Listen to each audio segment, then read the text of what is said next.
Survived a lot of years in pro ball. You got that right. I don't know how. I do. The best baseball guys I've ever been around. That's Oh, how. I appreciate that. Look at you, man. You're like a stud, and you look like a real podcaster. Yeah. It's funny. You get the right stuff. It cleans a lot of BS up. How do I look? Okay. I Yeah, don't know where look great. this thing. So you got a place in Anaheim?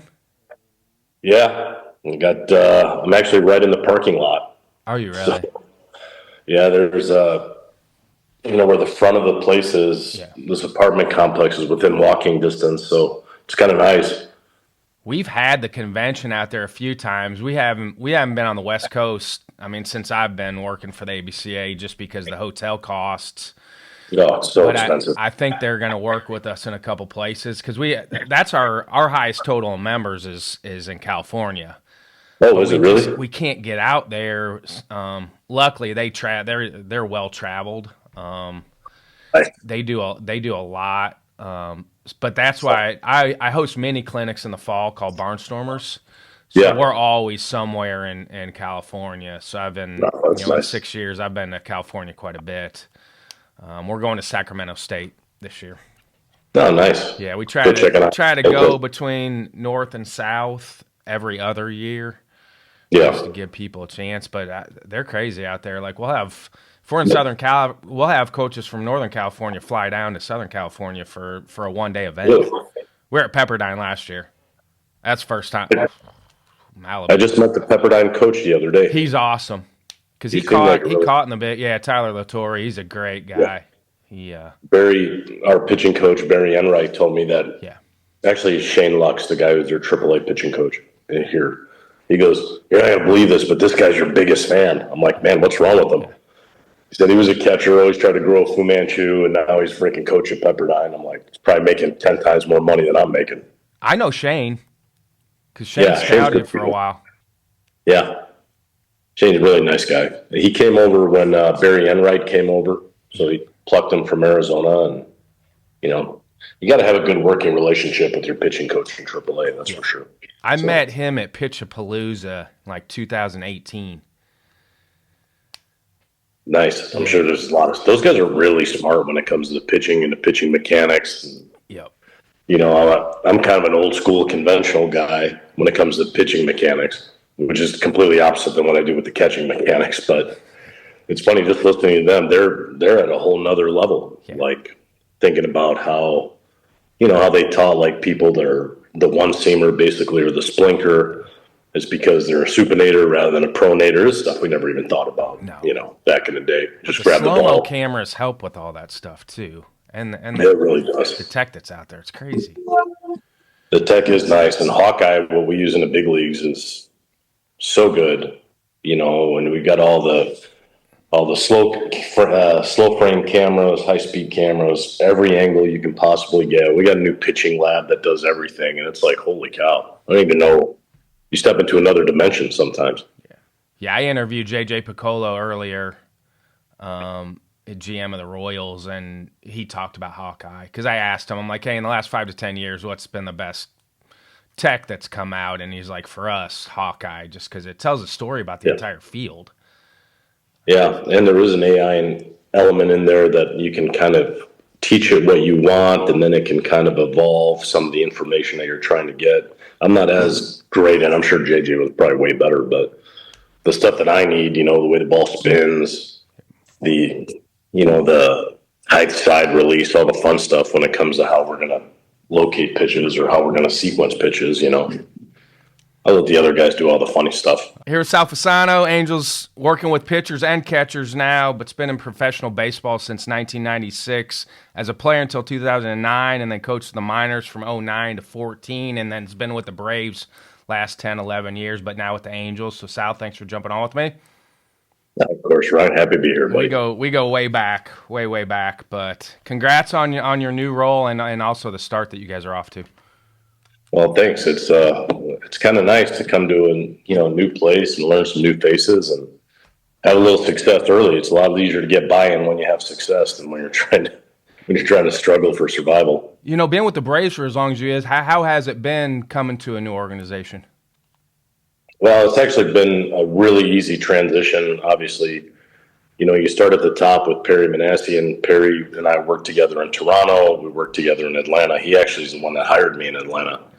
And then when the opportunity came about to come here, when he called, it's hard to pass him up. He's treated me so good, and I don't even negotiate a contract. I'm like, I'm coming, so hopefully I can be with you. And having Wash there, Ron Washington's been the manager there for a couple of years now, and we worked together in Atlanta for those 6 years before he left. And Eric Young, and it was funny because as you start going down the rabbit hole of the organization, there's a lot of people that I worked with in Toronto. There's a lot of people that I worked with in Anaheim. So basically, all the Perry's tree kind of went with them. So I was just kind of happy to be a part of that.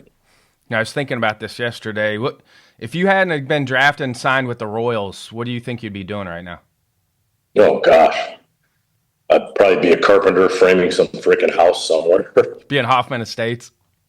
Yeah, I'd probably Joliet somewhere because I would have married Carrie. I'd be working for her family as an excavator. I'd be driving a freaking backhoe, in the dead of cold, wearing nothing but Carhartts instead of a uniform. You gave me some of the best advice, and I thought about it a lot in 22 years of coaching. But when you were with the Royals, I think we were playing at Creighton, and you came out with us, and you gave me the best advice I ever got. And you said, as a coach, don't ever forget how hard it was to play the game of baseball. No, for sure, for sure. I think on our end, it's so easy to see what they're doing wrong. So easy. And sometimes it's hard to dwell on what they're doing right. I always say if you make your strength strong enough, nobody even notice your weaknesses. But if you don't forget how hard the game was, you don't understand like some of the easy concepts that we know because I've been in baseball for 100 years. These kids don't know. So don't expect them to get some of these complex theories that we've done for 25 years to get in just 2 years. So the game is hard. Otherwise, heck, I'd be in the Hall of Fame right now if it was easy. It's really hard. And that was one of my questions down the line is how do you balance that as a coach with your players where focusing on their strengths and what they're good at, but also trying to shore up maybe some of the things they need to improve on? That's a really good question. I'm going to name drop a little bit. We had a 4-hour flight yesterday coming back from St. Louis to LA. And Mark Gubiza is one of our analysts, or he's one of our color guys that works, the TV. And we're sitting there talking, and he was the first guy I ever caught in the big leagues. So obviously we're pretty close. He said something that was kind of astounding. He said, nobody really ever told me, just go out there and do your best. Nice job. And I was sitting there and I'm like, son of a gun. So when you come to talk about balancing, like sometimes we can always say, hey man, we probably could have done this, probably could have done this. This might have been a better pitch choice, or you do this mechanically instead of saying, hey, the 98 pitches you caught, they were really good, and we forget about that sometimes because we only dwell on the 4 pitches that we didn't catch well. Like, oh gosh, we're terrible. I'm like, no man, it's freaking really hard to do. So I think always keeping that in the back of my brain keeps me humble in coaching it because it's like they're not trying to make mistakes rise. As long as I've been in this game, and you can probably attest to this, ever see a guy make an error on purpose? Ever see him walk a guy on purpose? Ever see him strike a guy out or strike out on purpose? No, they're not trying to fail. So what can we do to keep them in success or successful? Is that a way to kind of get guys out of slumps too, is maybe have them watch when they're doing it correctly or when they're having success? I always like looking at what they're doing good. I have this thing, and I always say that it's, dude, if you just show me you can do it once, you can do it 1,000 times. So sometimes when a guy is scuffling, we will go back and watch the video and like, look how good you were here. Look at your sequences. Look at what you're doing. Look how your body's moving. Look at everything. Because we're in an industry that we're trying to attain perfection, and perfection is unattainable. And if you do square a ball up offensively, you nut it, right? You hit it right on the screws. You backspin line drive it to center field. That's the perfect swing. That's an out. So here we are trying to develop a perfect swing that if you get it is an out. It doesn't make any sense. So You hit it a little bit early, it goes in the left center gap. A little late, goes in the right center field gap. You get on top of it a little bit, you hit it 105 up the middle. It's crazy, this stupid game. It'll drive you crazy, and that's why I got all this gray hair all over the place now. But And for people that don't know Sal, he's one of the smartest baseball guys I've ever been around, but also the most passionate. I know you come across as self-effacing sometimes, but Sal came and spoke at our leadoff dinner many, many moons ago at Western Illinois, and this is how good a guy he is. He came in Saturday night for Sunday, and I'm like, hey, we're having dinner. I'm like, hey, we got practice at 6 a.m. Will you show up? And Sal was like, yeah, for sure. So I go pick Sal up. We go to practice, and it's indoors because it's cold outside. And he goes, what do you want me to do? And I'm like, just take the catchers. So Sal takes him out in a hallway in a basically a classroom area. He's got him in full gear. They're doing drill workout, and Adam McGinnis, who's still coaching, he's at Heartland now, but he comes in, he's a senior. I'm like, how was it? He goes, Coach, that's the most amazing thing I've ever seen. He goes, Sal is punching the wall as he's talking about blocking. The only negative of that whole deal is I got a bill from our facilities people at Western Illinois for cleaning up the floor, but that's how passionate you are about that side of things, and obviously you made it a long time in the big leagues because of that, and you've made a long time as a coach because of that passion too. Thanks. I'm sorry you had to pay for that. That's typical Western Illinois stuff. Holy cow. I didn't even know it's just a couple scuffs from shin guards. That's not too bad. But I think, if you're not really passionate about this game, you should probably get out. If you're trying to make money, you should probably get out. The guys that I work really close with, these guys really have a love, and it's really not even about the game. It's about the players who are playing the game. You love those guys. And you can't help but be adamant about certain things and how you're teaching and what you're teaching. And if you don't have that, that desire to make those guys be better, and you don't love those guys, then go do something else, because you can always tell the phonies. We always say that locker room that when you walk into are the players, they know who all the phonies are. They sniff you out really fast. Has your coaching style evolved much over the years? The biggest evolution was from my first year to my second year of coaching, because I was still I was a very energetic player when I started coaching, started managing. And I had a couple good coaches that said, you can't have that kind of emotion all the time, because if you do, the players are going to sense it. They're going to either be fearful from you, they're going to run away from you, or they're going to fail a lot. So I took that to heart. My next year in AA, had a good coaching staff. Pete Walker, who's still a pitching coach in Toronto, Justin Mayshore, and Danny Solano were the couple other coaches. And those guys really got invested in me as a coach, and because they'd already been coaching for a couple of years. And it was always about, just be relaxed, man. Just be yourself. Those players will follow you, And so I tried to just be kind of relaxing and more of I guess a player's manager. I kind of like a player's coach too. I'm not a big ball buster, Like I said, I truly know that those guys aren't trying to fail. So what can I do to put them in the best position possible to have success and repeat it? And usually it's from really good relationships with guys. I think your job with the Braves was hard, because you would talk to the front office people, correct? And then try to relay that information back down to the players? Yeah, when we first started in Atlanta, we didn't really have an analytical program, so we kind of built it from scratch. And then, I was part of that build, which was fun. And then the guys who were giving the information to the coaches, a lot of them didn't know how to interpret all the fun analytic stuff. I was somehow, by the grace of God, I was given the ability to dissect the information. So I was able to translate it to the players and to the coaches when they did want something. So yeah, you work really close with the guys upstairs. Sometimes people can be really combative in baseball, because you're looking at the guys upstairs are always trying to do this, or, they just think it's that easy. Well, no, they don't think it's that easy. They're giving you information to try to get them better, and they're just looking at it from a different lens. So instead of being resistant to it, you try to talk to the guys what do you really see with this? And then I try to implement whatever I try to see, I don't know anybody who's trying to hurt any players, but some of the old school coaches get upset about it. They don't need to be. How do you balance that with the amount of information that you're getting as a coach to try to whittle down to what you're actually going to give to the players? Well, there's a lot of rabbit holes you can go down.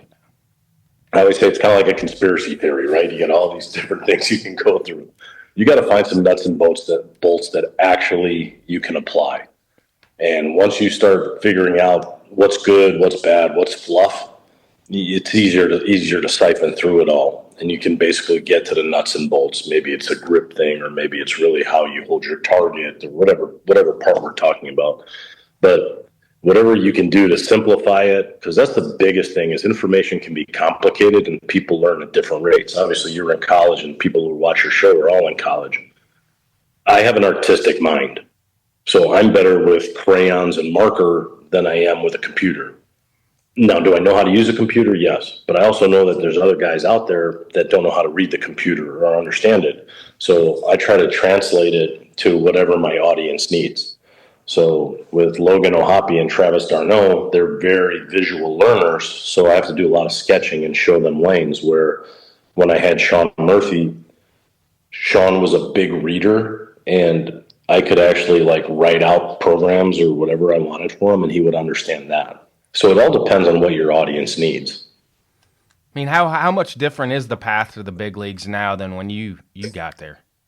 This is going to sound terrible, but it's a lot easier to get here. I don't. It's harder to stay. I mean, it's really hard to stay, but it's always been. But I think when we had, I mean, you got to remember too, there were 4 less teams. So there was more minor leaguers. You really had to be the best of the best to get to the major leagues. And on the physical side, like, we always needed 3 tools. You had to have a defensive tool, an arm tool, or, the hitting, the power, whatever 5 tools you were, speed. Obviously, I didn't talk about that one with me. But nowadays, if you have one, they'll give you an opportunity. So I think that's kind of how it's evolved a little bit. The players are definitely more talented, skillfully, but aptitude-wise, I don't know how much they've been put on their plate. Not that I'm not going to rip the college guys. I'm not going to rip what we do. We wear a wristband too. The catchers do. In college, you see a lot of coaches calling the game for catchers, hypothetically, right? So do they really learn? I'm trying to put my guys in a situation where they actually learn how to call a game. I'm not saying you shouldn't, because obviously all you college coaches need to win, just like I need to win. But I want to make it to where if I teach them how to call a game, I mean, they'll eat forever. It's like teaching them how to fish, I mean, could you imagine your dad calling a game for me? I would have been freaking angry. I would have fought him. But he, for people who don't know, obviously I had Ryan's dad as a coach in Evansville, as my head coach in Evansville. But basically it was like they were giving me ideas on how to call a game, and then I had to siphon it. But nowadays, like, even the positioning, they look at their card and they got to get on a rec. And if you're off the rec, you get penalized for it. So they don't have any adjustability. So it's kind of sad that, the players don't have the freedom to adjust where they're setting up on given times. So that's I'm on the pulpit on that one. But some of the best ones at the college level are still doing that and still communicating with their pitchers and their catchers about calling the game. And the earpieces help too, because they're basically having a conversation with the catcher as they're going. So it's more of an open flowing conversation with the pitch calling. But with the pitch clock too, I think that's changed a lot of that too, with being so concerned with getting pitches in on time that they don't have a lot of time. But in between innings is where you'll see a little bit more of that communication on the pitch calling piece. That's how I had to do it. I try to do it in between innings. You got to make in-game adjustments. You got to be able to see things. But you hope that the players have the freedom to do what they want to do. And then if they do make a mistake, then you have coaching opportunities. That's, to me, what coaching is all about, is finding those opportunities where they can learn. How's your Spanish evolved over time? English, it's pretty good. If I need to, I can probably talk to them. I speak Italian, so worst case scenario, if they don't understand English, I speak Italian to them, and then there's a little bit easier of a turnover. But for the most part, I try to do my best to keep in communication with those guys, and I try to show them the vulnerability of not knowing the language. So I'm going to try to speak Spanish to them, and it might suck. And just like I hope they would try English with me, and if it sucks, I'm not going to make fun of them. I had to learn English, so I know how hard it is. I was going to ask you, were you the one that recommended Ronald Acuna get his knob of his bat back to the catcher between the 22 and 23 season? No, no, I try to stay away from the hitting stuff because those are really bad rabbit holes. I heard something funny the other day. So I said, "What?" It was kind of a funny joke, but it was like, "What do hitting coaches and everybody else have in common?" It was something like that. But they said everybody knows hitting and everybody knows how to grill a steak. You ask anybody how to grill a steak, they're all experts, just like there are hitting coaches. Like everybody's an expert in hitting. That's why I stay away from it. Man. I don't even want to talk about hitting. I'll talk about getting you out, but not hitting. Are you surprised anybody gets hits anymore? No, I mean there's still some really ultra talented guys. I'm not going to say that there's a big disparity in velocity from when we played to what it is now. I mean, obviously, I played in a steroid era. Guys were freaking throwing the ball really hard. I think the design of the breaking ball has been the biggest change. So the equal and opposites that you see, like we have the technology to make something work exactly the opposite of your fastball. So if you got 8 inches of horizontal and 16 inches of ride, we can put a grip in your hand that'll make it do the other way, equal and opposite. So people love using the term tunneling, but when it truly is tunneling and you got two factions that are breaking, and if you add a third one, which I call a branch, it makes it really almost impossible to hit. Where there was a lot more conventional pitches probably than I played. Everybody's slider was kind of the same. Everybody's split was kind of the same. Everybody's curveball was kind of the same. But now we can really manipulate everything to an exact science to get those guys to have those true equal and opposites. I mean, who has had the best approach? Whether who you played with or who you have coached at the plate. I got to tell you, Max Fried was probably one of the smartest pitchers I've ever had. And when we were adding pitches, me and Rick Cranis, our pitching coach in Atlanta, we would give him information. His ability to apply it was second to none. So it was like, holy cow, this guy really gets it. So now he's got command of 6 pitches to both sides of the plate. Good luck. That's why he's not a big strikeout guy, but he knows how to manipulate contact, or suppress it for that matter. I think in the last 5 years, he's been in the top 5 in the least hardest hit balls in baseball. And so that's usually a recipe to win. Well, how do you work with guys who can't do that, though? Well, you try to use what they have gift-wise. I mean, we've got Ben Joyce here right now. He's an anomaly because he can throw the ball 105 miles an hour. And he's got the splinter that, like last night, 2 nights ago, he threw 97 miles an hour. He's not really going to manipulate a slider very much, He's got to learn how to master those two. Once you master the two, then maybe you add a third. Or maybe he's like Kenley Jansen, who has one pitch. One really good pitch. One really good pitch in one area that they know it's coming and it's still hard to hit. I think that's what people forget. It's really hard to hit. Why is this guy striking out? Well, because it's hard. You couldn't do it either. Otherwise, you wouldn't be talking like that. As a hitter for those guys, though, they're probably guessing on mistakes, right? Because the pitcher's not always going to hit a spot where they're just sitting in their area, and hopefully the pitcher actually makes a mistake. Yeah, you used a really good word, area there. That's what a lot of the guys are doing now is they're hunting areas. We call it window shopping, right? So you play against the team, they're hunting in a certain area. What can you do to either manipulate that ball out of the area or start it in a different location? And so if you find a team who has a team approach and they're really hunting that window, like you said, or area, like what do we have in our tool belt that can combat it?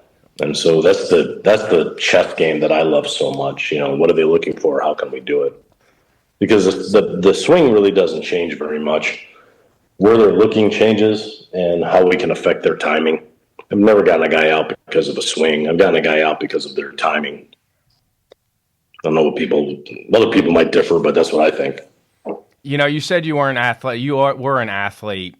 You're a guy that could dunk for your size, that's God-given athleticism. And you did steal bases in college too, by the way. Yeah, you know what I'm really the proudest of? Before I left, I was the triples holder at the University of Evansville. Triples. Granted, our field was freaking huge. But yeah, I could run back then. Just, after years of catching, it just goes the wrong way. Like, speed never gets better for catchers, it only goes worse.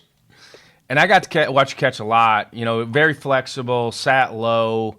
Would you have messed around with some of the hybrid stances right now if that was more readily available back then for you? Well, there's no doubt. I think as I sit here with 3 knee replacements, I think I would definitely go to one knee. I would teach, or would I teach one knee? I don't teach a kickstand. I don't believe in it. Don't like it.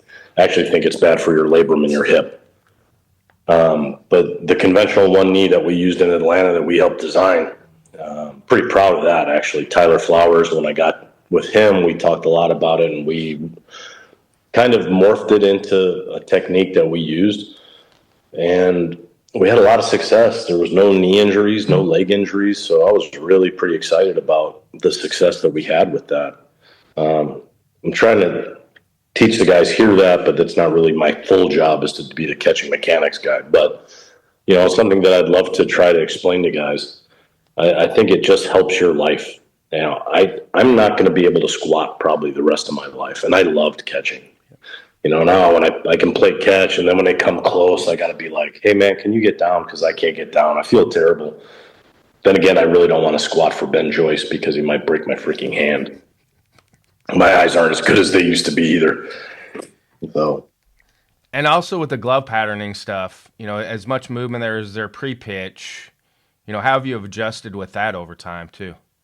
Well, I think that to me is the easiest part, because if you know the pitch's profile, you can combat it with your drop and your route. I think, like when I was catching back in the old days, you basically have your target still and you try to adjust to the ball. And if your hands are strong enough, you can stop it. I never believed in soft hands. You had strong hands. But now if I know that the pitch is like a right-handed slider and I'm catching, I can combat my hand position and work against it to combat that angle to keep it in the strike zone sooner rather than carrying out of the strike zone. So it takes you learning your staff, learning what each pitch does individually, and then you can combat it with your drop, and how you press to the ball and how you receive it. So there's a little bit of studying you have to do to be a better catcher, to actually catch the ball cleanly. It's not just like you see the guys with the quick glove drop and then they're always working up to the ball. There's a method to the madness. How long does it take guys to figure that piece out?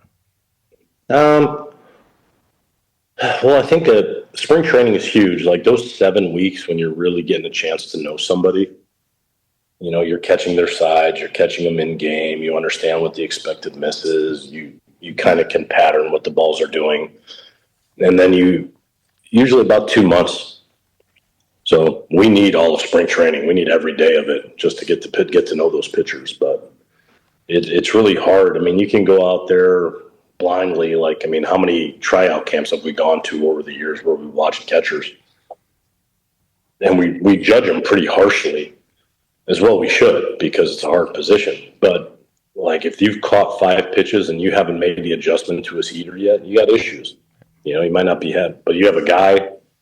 I remember watching Drake Baldwin as a kid. He comes to big league camp, and he's catching these guys. He recognized how to combat the angle early. He got it fast. So, everybody's got gifts, but if your hands are bad and you don't understand the route, you're going to have trouble behind the plate. I love that term you used, expected miss. Yeah. It's the biggest term we have. I think if you know what the movement profile of the pitch is, where are these misses going to be? And can you combat it and still keep it in the strike zone? Or can you use it to your advantage to get guys out? You can't just sit there blind and play defense. You know what I mean? You're not a hockey goalie. You're going to lose every pitch in the world. So you should kind of know where the ball's going to go and its movement. So expected miss is where you can make your money behind the plate. Do elite players and pitchers want to be coached? Oh, my gosh, yeah. They really do. When I first got to the big leagues, I had 2 older catchers. They both had 10 years of service time. I was scared.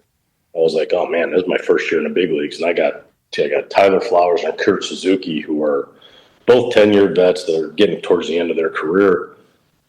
And what I found was they really love to be coached. they're in it for that long. They want to be better. They want to be the best. You don't want to be embarrassed on the field, because you're competing against guys who are 10 years your junior, sometimes 15. I mean, I quit when I was 40.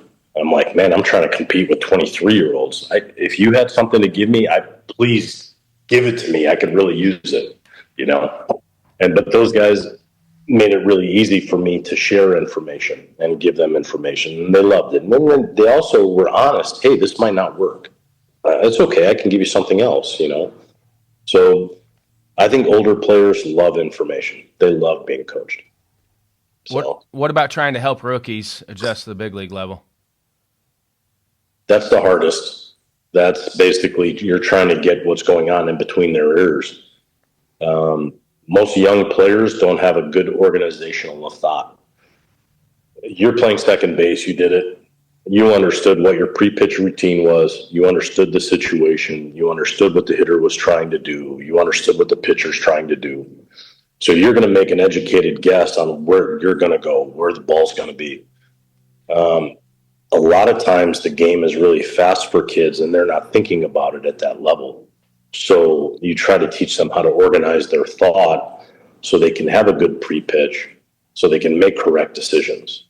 That's why you can't just do mechanics, because mechanics are easy.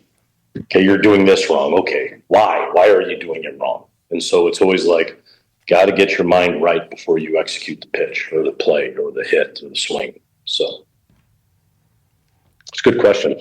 And you talked about, obviously easier to get there, but hard to stay. What is the key to having a long career? You had a long career, and you've coached guys that have had long careers. What is the key to staying up there?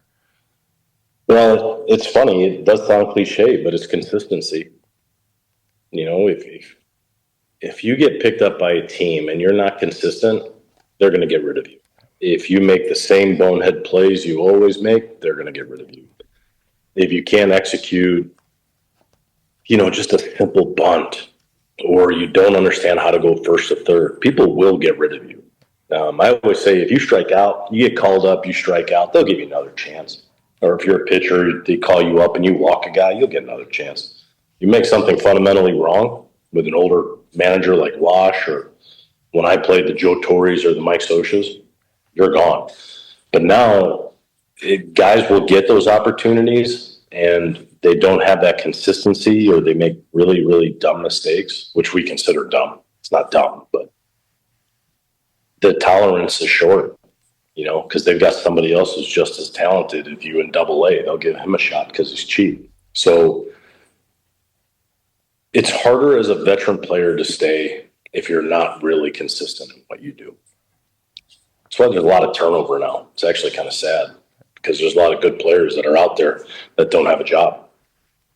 You mentioned earlier with the amount of information tech you guys have, is it easier to coach pitchers now with all that information, or is it harder because there's so much information? No, I think it's pretty easy, because we got the skeletals that say, hey, you're leaving the rubber early. Okay, how can we stay on the rubber longer? We got the drills for that. Or, when you're breaking your hands, maybe you're just a touch late. Here's the skeletal of when you're good, and here's the skeletal of when you're bad. And we can throw an overlay on there, and we can say, hey, look at, you're 15 degrees different. Sounds easy, but it's really hard to fix. But we can identify it faster than we did in the past, just because we would have to watch so much video of when you were rolling. And now we have the ability to, if we're throwing aside, okay, and Ryan Brownlee's delivery is absolutely perfect, we'll star it. And then we'll use that as the comparable to when things are off. And so we always try to keep the baseline data, within touch, to where if we need it, this is when you're at your best, this is where you're at now, look at the difference, let's clean that up. And then they go, yeah, that sounds good, let's do it. Like I said, guys want to be coached, so it's actually easier to do it once you understand the baseline. Just like hitting. If you know what you're doing wrong in a swing, something's wrong. You can't figure it out. Okay, well, let's go to Hawkeye. Let's get the skeletal out. This is when you were rolling. This is, how early your load stride was. And, we got to get back to that point. We work towards that. So I think the information is so good that we should be able to make adjustments sooner. Yeah, for me, the load with the Hawkeye is the biggest thing, I think, for hitters. Oh, It just so cleans up huge. timing. All It right, here's really your does. timing. You smash the ball. All right, try to do that. And you say consistent. Try to be consistent with that every Yeah, time. exactly.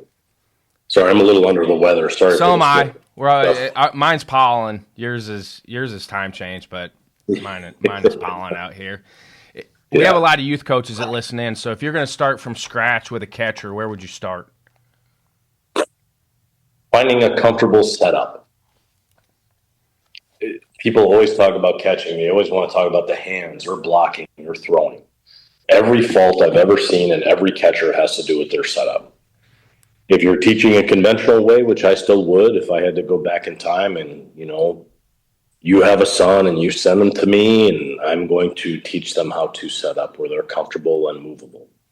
Then from there, I'm going to teach them balance from that position. Then I'm going to teach them how to hold their hand.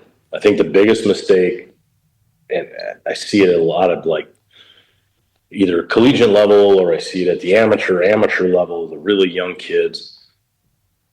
We are not strong when we're like this. And they always say, get your thumb under the ball, right? This is where you're the strongest. So find a way to get your target there. Stop buying new gloves for kids. Use old gloves for really, really young kids. They're trying to freaking hold this thing up. They're not strong enough to do it, and their thumb starts to drop. And then every ball they catch, their elbows up, and then the ball's just taking them all over the place. I was equated to like when you do a push-up. You do a push-up, you have your hands neutral. It's easy to do. Okay, now all of a sudden you put your hands like this, try to do a push-up. It's freaking miserable. Nobody's that strong. And now you're trying to catch a ball that's coming at you hard, whatever level you're at. If your elbow's in a bad position, you're going to hurt yourself. And it's usually because, sorry, coaches, but you say thumb down. That's wrong to me. So I wouldn't teach it. I always want the thumb up. Thumb up, you can do a lot of things. You can move anywhere. So, but the setup is first. Balanced. Try to be as square as you can. If you're conventional, if you're not conventional, your one knee. Basically, your hip level and your shoulder level should still be straight.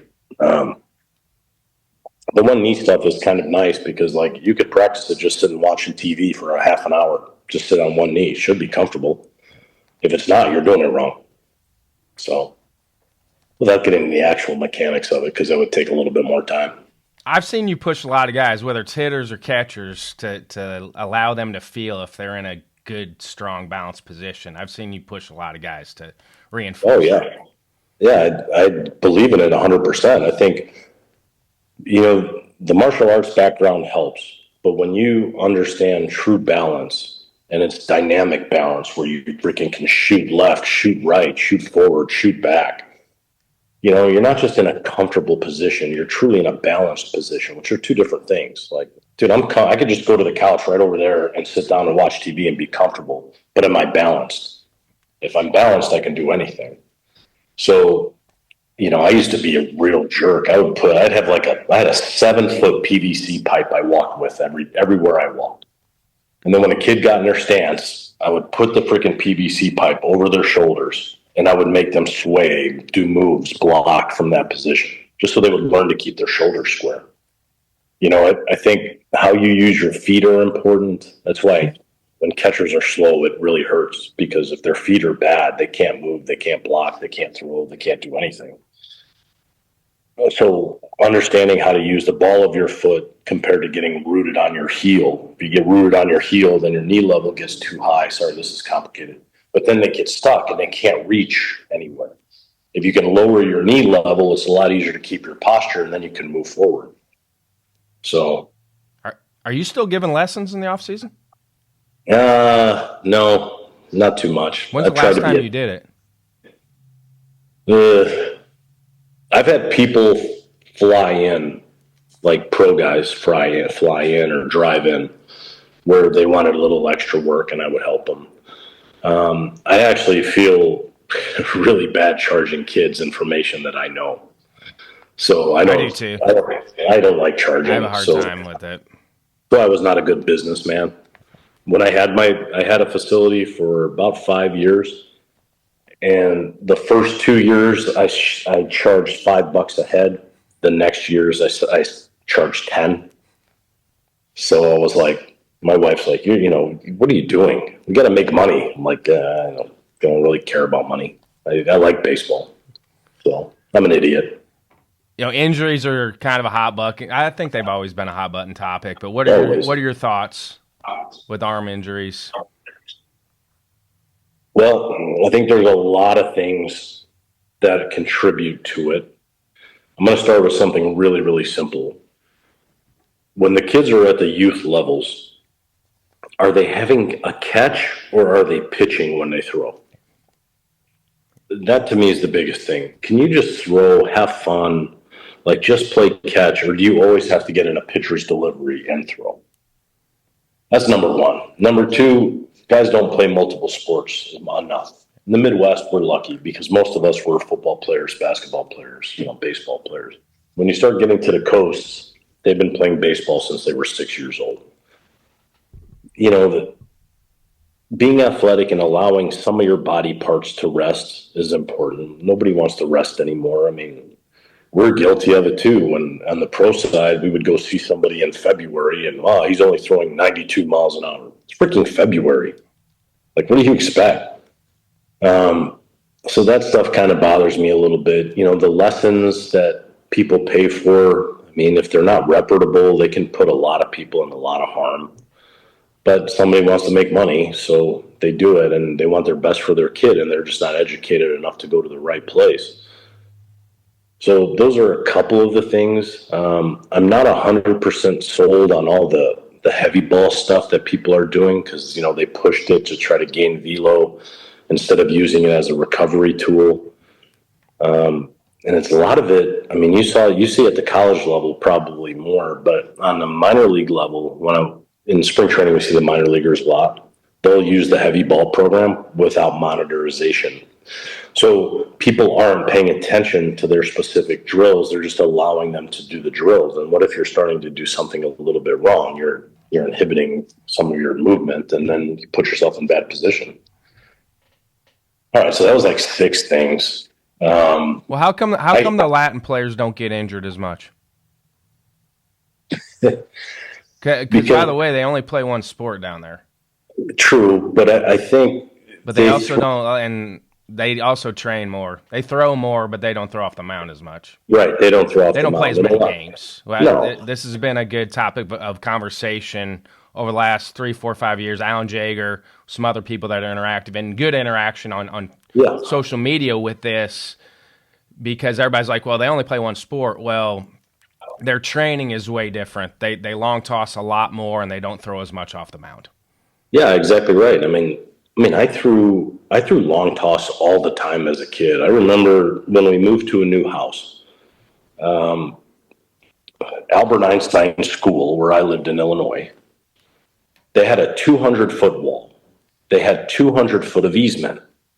And I had these, remember the old ATEC balls, when they were really bouncy? I stole a couple because that's what you do when you go to batting cage. You steal one of those balls. But I would go out there, and my goal was to get to the 200 foot of the easement and throw it as high as I could. Not as hard as I could, but throw it as high as I could and try to hit it and make it bounce back to me where I could still work on my fielding too. I always believe long toss is critical in order to develop arm strength and to keep you healthy. But I always thought on your way out, if we went out to 180 feet, I want to throw it as soft as I can to 180 feet. And then as you start to come in, that's when I started putting pace on the ball because I've truly elongated. I've stretched. I've worked on my brakes. I've worked on my accelerators.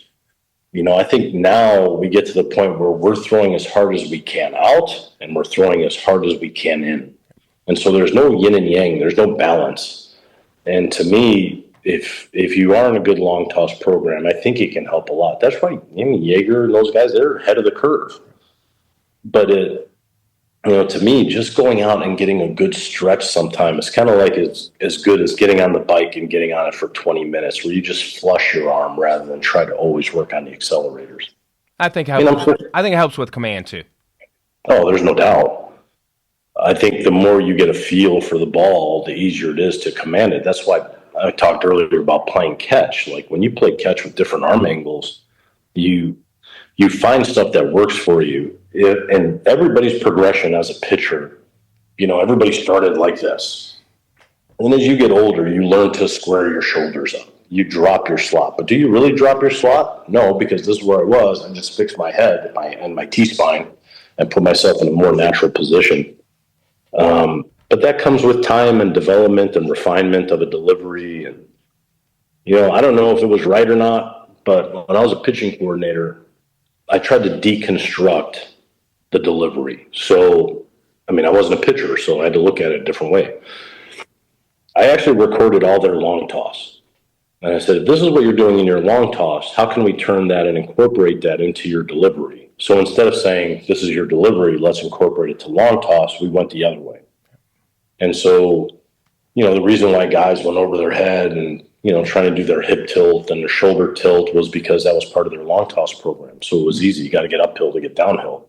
But now there's more ways to skin a cat. But I think when you do something that's really natural, it's easy to repeat. When you're doing something that's unnatural, it's hard to repeat.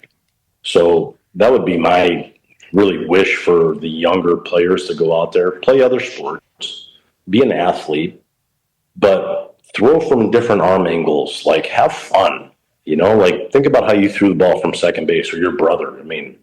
But now if you were going to make a relay throw home, you were going to make a completely different throw. I threw a ball one way to second base. To third base, it was slightly different, or if I had to throw a ball 220 feet, which I never had to, I'm going to throw that a little bit different. So you have to judge on where you're actually throwing to. But pitching is hard. Jim Brownlee was big on that, by the way. Watch somebody play long toss, and you'll figure out where their slot's supposed to be. Yeah, exactly right. We used to do a drill. Billy Connors, the ex-pitching coach with the Yankees and the Cubs for a long time, he used to have the backhand drill. So if you're a right-handed pitcher, he would put you at shortstop. He would hit the ball into the hole. You would backhand it, and without even thinking, you're going to throw a howitzer over there to first, and then we would record it and say, this is where your slot should be. And then they would work to do that. If you're left-handed, for the coaches that are listening, you put them at second base, hit the ball in a 3-4 hole, and then they throw it to third. So, they would do those drills like that to keep them athletic. The delivery should be athletic. It shouldn't be weird mechanically, goofy. It should be smooth. But, yeah, everybody's different, though. Who do you feel like's had the most impact on you professionally, in your professional career? Well, obviously catching, I had Bob Boone. He taught me a lot, calling a game, catching. Obviously, I was kind of a clone of what he did physically. Hitting wise, Terry Crowley, who was a hitting coach with us in Baltimore, he helped me a ton when it came to that. I became a better hitter as I got older. When I got into coaching, I got really lucky because I had two guys. One is Mel Didier, and for the people who don't know who Mel Didier is, Mel Didier was the advanced scout for the Dodgers that basically told the coaching staff that every time in a 3-2 count, Dennis Eckersley is going to throw a backdoor slider, right? But Mel helped develop two organizations where came up with the Dodgers and also was a football coach under Bear Bryant at Alabama, two-sport athlete. He's got a book out there. I can't remember, something about partner. But he was the guy. I was really lucky. He helped me refine my coaching. And then the other one was Mel Queen. He had an eye that I've never seen. And for the guys who don't know who Mel Queen was the only MLB player to ever transition from center field to the pitcher's mound in the one season, in that season. It's crazy. He's also the guy that helped turn Roy Halladay around. The guys like Doug Davis, who helped me cultivate my managing style and what the organization wanted. And then over the years, it's been a conglomerate of trying to steal pieces from everybody. There's really good coaches out there. And if you take one or two things from them, it can really make you do well. But I really learned a lot from the guys who sucked, what not to do. And that kept me from making the same mistakes over and over again. I won't name those names, though. You don't get that. Jeff Leister was a teammate of mine in Pennaball and then coached with us at Evansville, but he signed as a Canadian as a 16-year-old. Mel Queen, he said, was the most intimidating human being he'd ever been around. Mel Queen is great, man. He's passed, but my first interaction with him, where he's got a young pitcher on the mound, because coaches, we got a 10 pack, so there's 10 guys pitching or 8 guys pitching, and I'm just sitting there with Mel. I'm watching this kid throw, and he's smoking a heater. So he's got his heater, and he's bringing, he kind of growled when he talked. So he takes the kid's all over the place. He goes, "Hey, kid, what are you doing?" He goes, "Well, I think my mechanics, I'm doing this, this, and this." And he goes, "Shut up, stupid. You're throwing the ball up. Throw the ball down." So kid goes and he throws the next 5 pitches down. And he turns around and he says, "Hey, what are you doing right?" He goes, "I'm throwing the ball down." And Mel was like, "Perfect. You're finally starting to get pitching." I'm like, he was a pretty smart guy, but he used simplicity too to really be powerful. So I loved him, man. He was one of my favorites. You said what what not to do. What are some examples of what not to do that you learned? Well, you'll appreciate this because you were a head coach, and you've seen baseball a long time. Being reactionary to mistakes that are made on the field. I have this thing with the catchers, right? When I was doing the catching, we would do receiving, blocking, throwing, day off. So Monday was receiving, Tuesday was blocking, Wednesday was throwing. If a guy had a really bad day blocking on Sunday, I didn't say, "Hey, on Monday, we're changing, we're going to block." No, we just had a bad day. It happens. We're still going to do receiving because that's the day for that. I stuck to my guns and not be reactionary when guys made mistakes. One of the reasons why I chart every pitch of every game is because it keeps me from reacting. I think when we sit there, God, how many times have we see a guy do a bonehead play and you want to throw your hands up, throw your freaking hat, be angry, but you try not to because you're basically like sitting there digesting what he did wrong. What are the process, or how are you going to fix it? But you don't want to do it right away. There's sometimes you talk to the players right away. When it's a mental error, yes, get it done right there. When a guy's making a physical error, take your time. The physical errors happen. That's why we still got the freaking E column in our line every day. You can live with the guy's physical errors. It's hard to live with their mental errors all the time. So that's kind of how I look at it that way. Like, don't be reactionary as a coach. Don't make them do drill work when they keep screwing up physical stuff. When they keep doing mental stuff, I completely get it. But, guy can't hit the cutoff man in the chest. It happens, man. Somebody picked it up, ball slipped, whatever. Just keep working on your drills when you're supposed to. Are there specific things you're charting on each pitch? Every pitch, every location. Did they swing? Did they not swing? What kind of patterns? Are we falling into patterns? Are we staying away from patterns? When I review the next morning, I play along with them. What would I have called in this situation? What would I have not called in this situation? What was working? What was not working? Charting a game is important. For the guys who do chart, you kind of understand that. I also have a little baseball field in my chart where I can actually chart where they hit the guy. I'm not doing a spray chart, but I want to know what their approach was against them. Was it consistent to what they've been doing? Was this an anomaly? So I'm always looking for types of stuff like that. I also chart first pitch soft, first pitch hard, first pitch strike, first pitch ball, first pitch in play, and then the most important count in baseball, 1-1. So 1-1 to me, how many times you control the count to lose the count. We know that there's a difference between 350 points of slug between 2-1 and 1-2. I want to keep control. So obviously there's a lot of stuff. Do you have a fail forward moment? Something you thought was going to set you back, but looking back now, it helped you move forward? Oh man, every injury I ever had. I always thought that, it's the end of the world. I remember blowing my elbow out and being sad for myself. And I go to PAO, Pro Athletes Outreach, which is a Christian organization. And who am I sitting next to? Dave Dravecki. Dave Dravecki, guys who don't know, ended up blowing his elbow out, ended up getting a staph infection, and he ended up having to sever his arm. And I'm like, here I am having a pity party for myself. And here's Dave Dravecki, one of the nicest human beings on earth, saying it's going to be okay, you know. But what it, you know, like, because of blowing my elbow out, I realized how weak I was in my shoulders, so I took my gym work more serious. I remember breaking my finger in high school. When I broke my ring finger, and then I realized because I can't bend it, it ended up being a perfect bridge for when I made an exchange. Because when I made an exchange, my finger was always like that. So all of a sudden, I've always split the ball perfectly in half. Or breaking my thumb.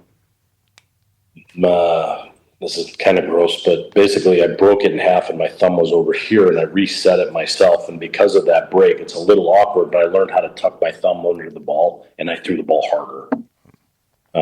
Every injury I ever had, I thought it was the end of the world, but it ended up being a happy accident, as Bob Ross used to say, when he's making a painting. So that's what you look for. You look for happy accidents, man. It doesn't suck. I played for 15 organizations over 18 years. I used to always think, woe is me, and then I realized that was the good Lord putting me in a position to learn how to coach. I wasn't going to be a Hall of Fame player, but not be a Hall of Fame coach, but just help people through those tough times that they're having. Because you think it's bad? Look at my baseball card. It's not that bad. And I still survived. That allow you to pay attention to the injured guys a little bit more because you went through it? Yeah. When you go through a lot of the struggles, trials and tribulations that you go through, you become a little bit more sensitive to those guys who are going through it.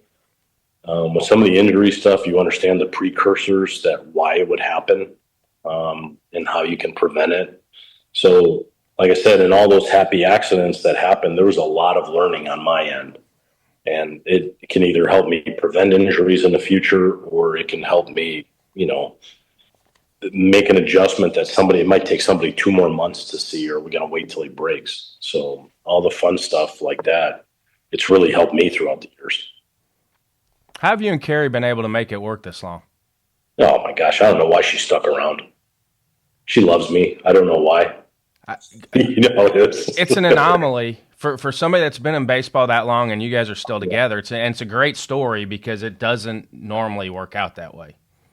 99% of the time, it doesn't work that way in baseball for somebody that's been in it that long. Yeah, I think my wife's a tremendous person. Obviously, I love her with all my heart. I think I love her more now than I did when we were younger. To go through baseball coaches that are watching know what your wives go through, how strong they have to be, how they have to raise all the kids. You're always the happy-go-lucky guy. You're the fun guy. She's always the disciplinarian. It makes it really, really tough. And then when all the trades and all the movement that I've done in my life, being grounded, 1, in faith, 2, in home, in our families, I think those are really huge. Our support system, you think it would be greater, like all our families are there, but nobody knows what we're going through, right? Like nobody understands it. So we lean on each other a lot. I apologize a lot. I wish I was there for a lot of the things. And, for all the people that think it's all glamorous, I tell them, you were able to watch your first kid's steps. I wasn't. You were able to hear their first words. I wasn't. I missed out on a lot of crap. And now my kids give me crap because, you like Travis Darno, you treat him better than you treat us. And then I come back and say, yeah, he's the only son I had that made money so far. So, but, I always try to treat players like I would treat my kids. I love them all. When they do good, I praise them. When they do bad, I scold them, just like my kids at home. But my wife, I don't know how she did it, buddy. I have no idea. She'd be probably. How many years did you guys live in separate locations? Oh, man, even now. I'm in LA. She's in Chicago.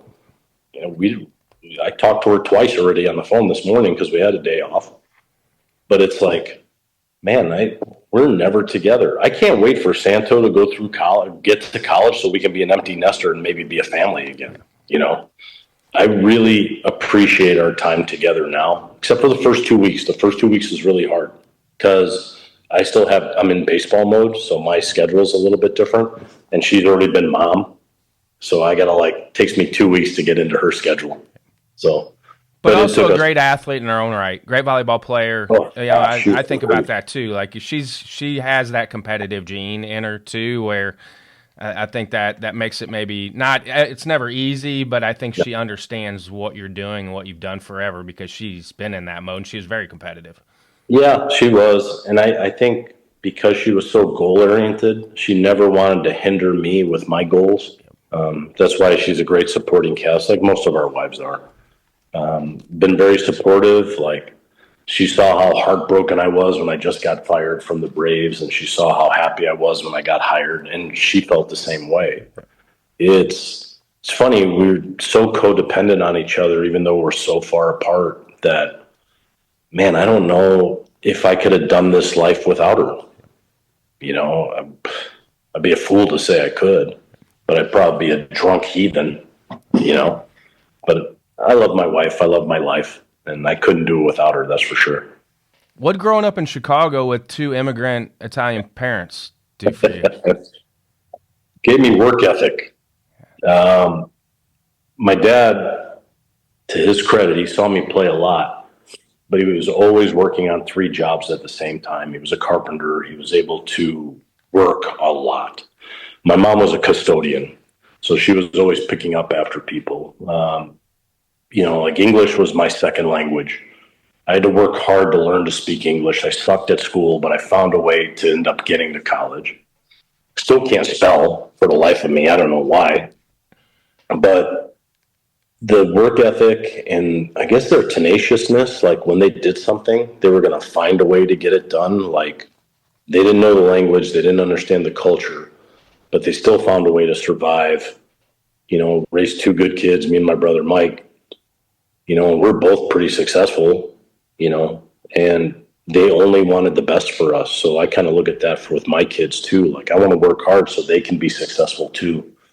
And you just hope that they can carry that same tradition on with their kids and so on. But when you grow up with immigrant parents and, like I was the first one born in America, it gives me a lot more compassion with the guys who are from the other countries. It's a lot easier to have conversations with them. I know what you're going through, even though you think I don't. I look white as a ghost, but you are put in these situations to help, and that's kind of how I was looked at it. And my mom and dad did everything they could to help me. So, same thing as my wife. Like I love my mom and dad. I still talk to my mom probably every other day. My dad, not as much. He can't hear as well, so it's a little bit harder to talk to him. But yeah, I talk to my parents all the time, and just like Carrie talks to her mom and dad all the time, and hopefully you still talk to your dad all the time if he's not playing golf. Still somehow. How were you able to make your switch to going sober? Well, that was after I came to Christ. That was easy. The good Lord took that out of my life like that. Because you never struggled with it. No. The family members or friends that I know that have tried to get sober, like it's been a struggle for them at times, and yours was never a struggle. No, when I was young, for the people who don't know, by the age of 23, I was drinking a case of beer a night and a fifth of Southern Comfort, okay, which is not recommended. But 23, I had a bleeding ulcer. I get called up to the big leagues. I'm hanging out with a guy named Keith Lockhart, and he started influencing me with the word. So, I'd always kind of gone to Catholic church, but never really was, I wasn't a bad guy. I just, I didn't know. I didn't know the truth at the time. So anyway, the year goes on, the end of the year, I have a miserable year. Stomach hurts all the time. They go in, I've got a bleeding ulcer. I got to have surgery to get it fixed. So I go to Kansas City to the doctor to go get it fixed. And in the meanwhile, I'm staying with Keith and Lisa Lockhart. And we're at the batting cage one day. We're at Mackin Sites in Kansas City. And I actually stop in the middle of hitting and I say, hey, man, I'm ready. They're like, ready? Right. You mean you're really ready? Ready to receive Christ? I'm like, yes, I'm ready. So we stop everything we're doing in the middle of a batting cage. We pray I receive Christ. The next day, I go to the doctor, and he goes, I don't know what happened, but your ulcer is gone. We don't need to have surgery anymore. And after that, I know I got touched by God, and I never had an issue with it again. I never even had a desire to, So when the good Lord took it out of my life, it became a whole lot easier to realize and focus on everything else. I can still have a good time. Don't need to be drunk to do it. But I'm like you. I know a lot of guys that really struggled with that drug use or alcohol. And for some reason, when he took it out of my life, he completely took it out of my life.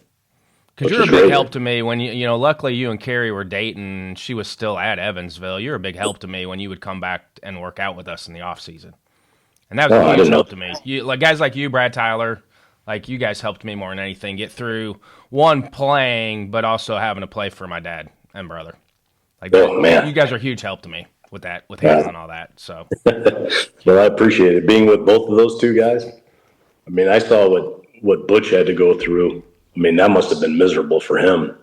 But I still tell the story. We were at USI, and Butch and Timmy did something wrong, and your dad sat him down and freaking punched him right in the sternum. We couldn't get away with that in today's game.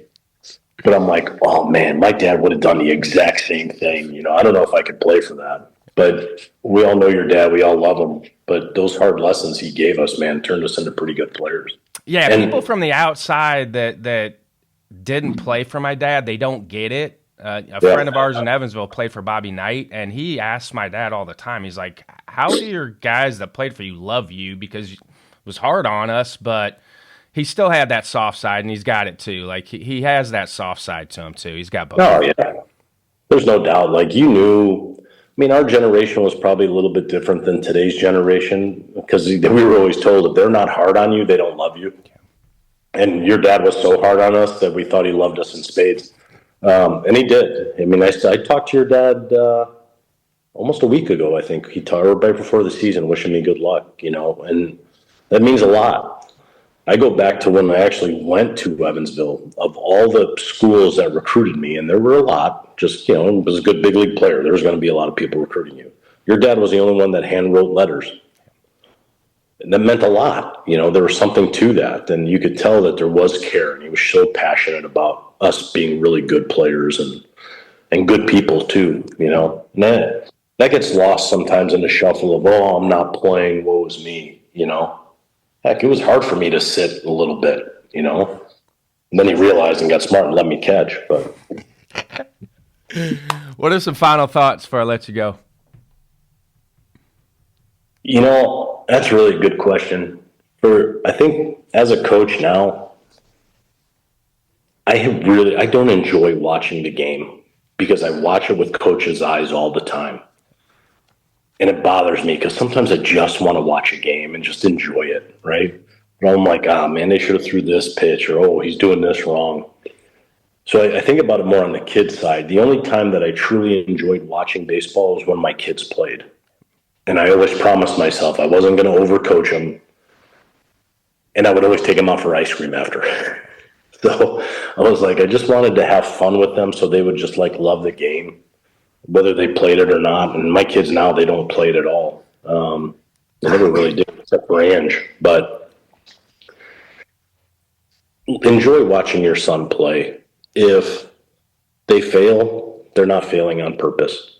Teach them, love them, but be there for them. My dad didn't know anything about baseball, and he was there for me. My mom was there for me.